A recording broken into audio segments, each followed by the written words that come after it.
In this video, we're going to explore the political impacts of the Treaty of Versailles on Germany between 1919 to 1923. The first thing you need to understand is why Germans hated the Treaty of Versailles so deeply and how that hatred fed directly into political extremism. The treaty provoked fury across Germany. Most people believe the terms were deeply unfair and humiliating. This resentment gave rise to three powerful ideas that shaped German politics. The first idea is the diktat. Germany was given no choice but to accept the treaty. The terms were dictated entirely by the Allied powers. Germans felt humiliated by what they saw as a one-sided and unjust settlement. The word diktat itself refers to dictated peace, with no negotiation whatsoever. This fed into the idea of the November criminals. Politicians who signed the armistice in November 1918 were branded traitor by right-wing nationalists. They were accused of surrendering when Germany could have still fought on. This damaged trust in the Weimar Republic from the very moment it was founded. And third, the stab-in-the-back myth. Right-wing groups claimed that Germany had been betrayed from within, that the army had never truly been defeated on the battlefield. Socialist politicians and Jewish people were falsely blamed for the defeat. This myth fueled hatred of the Weimar government and targeted minority groups for years to come. These ideas of betrayal and humiliation created a politically explosive atmosphere. Between 1919 and 1923, three major uprisings threatened to destroy the Weimar Republic before it had even properly established itself. Just before we look at the uprising themselves, it's worth understanding who the key groups were. The first group are the Spartacists, also known as the Spartacist League. They're a group of left-wing communists in Germany. Their two key leaders were Luxemburg and Liebknecht. They were both experienced socialist politicians who believed Germany needed a full communist revolution. They're inspired by the Bolshevik Revolution in Russia, and they wanted the same thing for Germany. They had no interest in the new democratic Weimar Republic. They saw it as a system that protected the interests of the wealthy and the old ruling class. In January 1919, they attempted to seize power in Berlin. The next group were the Freikorps, a right-wing political group. They were made up of veterans from the First World War, men who had fought for Germany and were returned home bitter and unemployed. They blamed Germany's defeat on the November criminals, despised the Treaty of Versailles, and they had little loyalty to the Weimar Republic. Above all, they were fiercely anti-communist. The idea of a Spartacist-style revolution was their worst nightmare. The Weimar government, though, had to call on them for help. In January 1919, the Freikorps crushed the Spartacist Uprising. Luxemburg and Liebknecht were captured and murdered.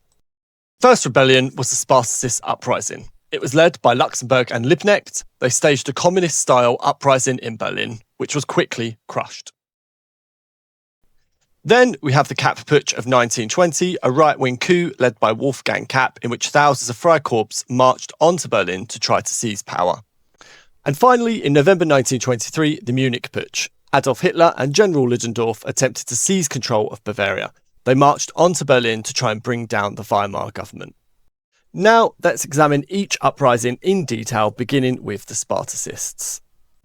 The uprising was led by Karl Liebknecht and Rosa Luxemburg, two leading figures of the German communist movement. Their objective was to overthrow Ebert's moderate government and replace it with a communist state based upon workers' and soldiers' councils with no national parliament. To achieve this, the Spartacists formed a revolutionary committee. They seized newspaper offices in Berlin and they organised a general strike. In January 1919, thousands of workers took to the streets. However, the uprising was poorly organised. Leaders disagreed over tactics and they lacked the military strength to succeed. The government's response was swift. They called in the army and the Freikorps, who seized the Spartacist headquarters and crushed the uprising. Both Liebknecht and Luxemburg were captured and murdered. The uprising failed because the Spartacists were divided over tactics. The deaths of both leaders removed all direction, and the ruthless use of the Freikorps quickly ended the revolt. The significance of the Spartacist uprising shouldn't be underestimated. It exposed the weakness of the Weimar government because it was forced to rely on the uncontrollable Freikorps to survive. Communism, meanwhile, remained a major part of the political forces in Germany throughout the following decades. Now for the Kapp Putsch of March 1920. The putsch was led by Dr. Wolfgang Kapp, with the Freikorps as his main armed supporters. Kapp's aim was to overthrow the Weimar Republic and return Germany to a more authoritarian system, similar to the rule of the Kaiser. In March 1920, Kapp led 5,000 Freikorps troops into Berlin. He attempted to seize control of the capital and force the elected government from power. The army refused to fire upon the Freikorps, which left the Weimar government without military support. However, the government was saved by the German people themselves. Workers, trade unions, civil servants and officials all refused to cooperate with Kapp. They went on a general strike, which brought the capital to a standstill. Around 12 million workers joined a general strike. They halted transport, power and water across Berlin. Without the support of workers or any officials, Kapp simply could not govern, and he fled after just a few days. The Kapp Putsch showed that the Weimar government had genuine support amongst ordinary workers and the civil service, but it also revealed that the army could not be trusted to defend the government against right-wing threats. Our final case study is the Munich Putsch, which is probably the most historically significant of the three. This putsch was led by Adolf Hitler, with General Ludendorff, who was a celebrated First World War commander. Hitler hoped that Ludendorff's reputation would bring the army onto their side. Hitler's objective was the violent overthrow of the Weimar Republic and its replacement with a nationalist, Nazi-led government. In November 1923, 600 stormtroopers surrounded a Munich beer hall where a Bavarian leader was speaking. Hitler burst in, forced the leader and other officials at gunpoint to back the coup. The following day, they marched through Munich with around 3,000 supporters. This time, the response was firm. The army remained loyal to the Weimar government, armed police moved in to stop the march, and both Hitler and Ludendorff were arrested. The putsch collapsed because the army stayed loyal, meaning that Hitler had badly miscalculated. The police ended the march by force, killing 16 Nazis. The government had acted decisively against extremists and showed it was prepared to defend itself. Despite the failing, the Munich Putsch had enormous consequences. It showed Hitler was willing to use violence to seize power, but critically, the trial that followed made him nationally famous across Germany. It led him to change strategy. Hitler abandoned violent revolution in favour of seeking power through legal and political means.